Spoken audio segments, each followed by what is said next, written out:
안녕하세요. 최범균입니다.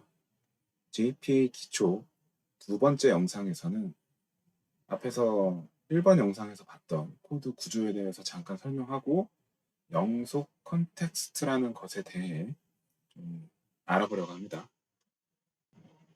앞에서 첫 번째 영상에서 작성했던 코드의 구조를 보면 엔티티 매니저 팩토리라는 걸 생성을 하고 이렇게 엔티티 매니저 만들고 막 이렇게 주렁주렁 코드를 이제 작성을 했는데 이 코드의 각각의 의미는 그냥 코드만 봐도 대충 알겠지만 한 번 더 살펴볼게요. 우선 엔티티 매니저 팩토리는 영속 단위 기준으로 생성을 해요. 그 persistence.xml 파일에 보면 이제 persistence unit 그리고 name 이 속성에 얘에서는 JPA begin이라는 식별자를 사용했는데 이 식별자가 어떤 영속 단위를 구분하는 그 이름으로 사용되고 이 이름을 사용해서 엔티티 매니저 팩토리를 생성을 해요. 이 엔티티 매니저 팩토리는 커넥션 풀이라든가 이런 어떤 DB 연동에 있어서 필요한 자원을 생성하는 작업을 진행을 하게 되고요. 그리고 어플리케이션을 처음 구동할 때 한 번만 이 엔티티 매니저 팩토리를 생성을 하게 돼요. 그러니까 매번 하는 게 아니고 딱 한 번만 이걸 한다는 거죠. 그리고 어플리케이션을 다 사용하고 나서 최종적으로 종료할 때 그때 다시 한번 이 엔티티 매니저 팩토리의 클로즈 메소드를 호출을 해서 팩토리를 닫습니다. 팩토리를 닫을 때 사용한 자원을 반환하는 작업을 거치게 되고요. 엔티티 매니저가 이 JPA에 있어서 어떤 핵심과 같은 역할을 하는데 이 엔티티 매니저로 결국 DB 연동에 대한 모든 걸 처리하는 거죠. 이 엔티티 매니저를 사용하려면 먼저 엔티티 매니저 팩토리 앞에서 처음에 초기화했던 그 팩토리를 이용해서 엔티티 매니저를 생성을 하고요. 그리고 트랜잭션이 필요한 작업을 할 때 뭔가 새로운 걸 생성하거나 변경하거나 삭제하는 이런 어떤 트랜잭션이 필요한 작업을 할 때는 DB 연동을 할 때는 이제 엔티티 트랜잭션을 구합니다. 그리고 트랜잭션을 시작을 하고 엔티티 매니저로 DB 작업을 하는 거죠. 그리고 나서 DB 작업이 끝나면 트랜잭션 커밋을 하고요. 뭐 만약에 어떤 익셉션이 발생한다 그러면 롤백을 하겠죠. 그리고 뭐 트랜잭션 성공, 실패, 익셉션 발생 여부에 상관없이 최종적으로 파이널리 해서 엔티티 매니저를 닫아줍니다. 클로즈 하는 거죠. 저장과 커리 실행 시점에 대해서 좀 미리 알아두면 좋은데요. 앞에서 이제 이런 코드를 만들었어요. 트랜잭션 시작하고 새로운 유저를 생성한 다음에 유저 객체 만들고 엔티티 매니저에 퍼시스트를 호출할 때 전달을 해줬죠. 그리고 커밋을 했어요. 자, 그러면 실제 인서트 커리는 언제 실행될까요? 언제 실행되는지 한번 보죠. 퍼시스트 저 메소드를 호출할 때 인서트 커리가 실행된다고 생각하기 쉽지만 실제로는 커밋이 되는 시점에 인서트 커리를 실행을 해요. 물론 id 식별자를 생성하는 방식에 따라서 퍼시스트 시점에 인서트 커리를 실행하기도 하는데 이 경우처럼 내가 식별자를 직접 설정하는 경우 이렇게 직접 설정하는 경우에는 인서트 커리를 커밋하는 시점에 실행하게 돼요.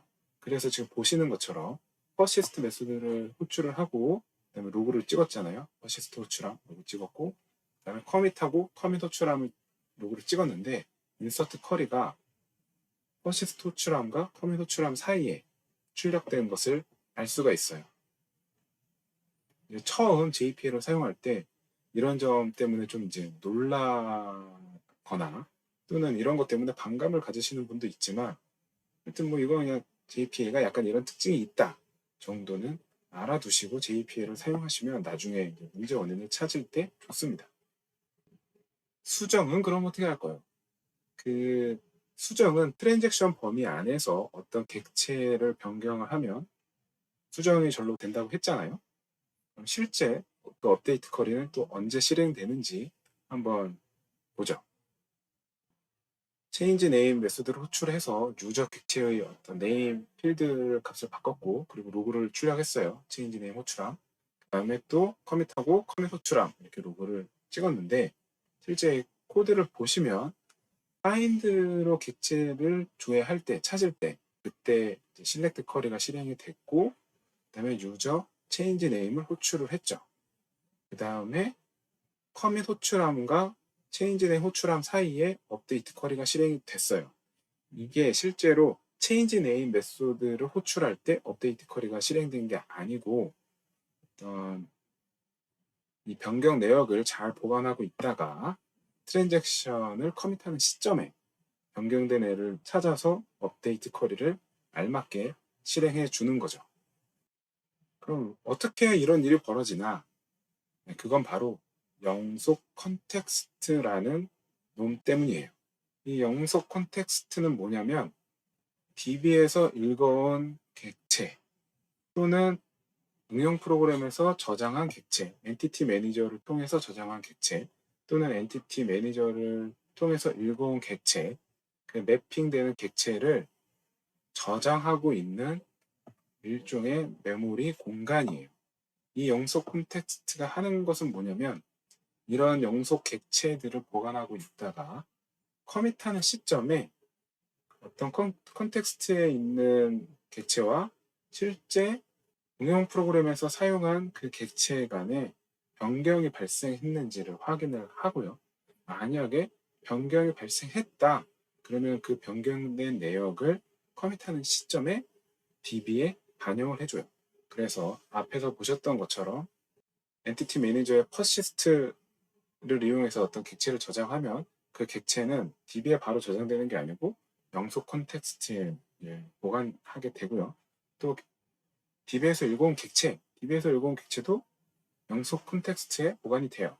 그래서 만약에 그 객체에 변화가 발생하면 이렇게 체인지 네임처럼 뭔가 변경이 발생하면 그 변경이 발생한 걸 감지를 해서 커밋하는 시점에 DB에 반영을 하는 거죠. 인서트 쿼리를 실행하고 뭐 업데이트 쿼리를 실행하는 식으로요. 그래서 JPA를 사용하실 때는 이 영속 컨텍스트라는 게 있다.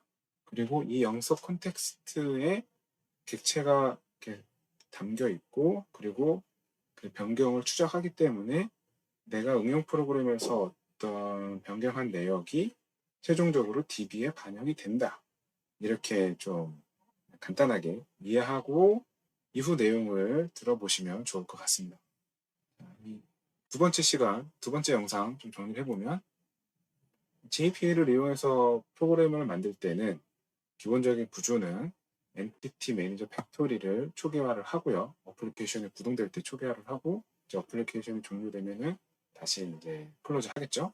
그다음에 DB와 연동 작업이 필요할 때마다 엔티티 매니저를 생성을 하고 엔티티 매니저로 DB 조작을 하는 거예요. 또 트랜잭션이 필요하면 엔티티 트랜잭션을 사용을 하고요. 이게 첫 번째 영상에서도 말씀드렸지만 우리는 주로 스프링을 사용을 하고 또 스프링과 연동을 하기 때문에 대부분은 이런 작업들을 스프링이 알아서 해줘요. 그래서 JPL을 이용해서 뭔가 개발을 한다고 할 때 꽤 많은 작업은 매핑 설정을 하고, 또 필요한 약간의 뭐 나중에 보시겠지만 JPQL이라든가 하는 그런 뭐 쿼리를 사용을 하는 정도의 작업을 하게 돼요. 하지만 말씀드렸듯이 일단 이 기초 강의에서는 JPA만 이용해서 DB 운동을 할 거기 때문에 엔티티 매니저 팩토리도 초기화할 거고, 엔티티 매니저를 사용을 해서 DB를 연동하는 코드를 작성을 해볼 겁니다. 그리고 영속 콘텍스트 중요하다고 했죠. 엔티티를 메모리에 일단 보관하고 그 보관한 엔티티 객체에 어떤 변경이 발생하는지 추적을 해서 변경이 발생을 하면 트랜잭션 커밋 시점에 DB에 반영한다고 했어요. 두 번째 영상 여기서 마칠게요.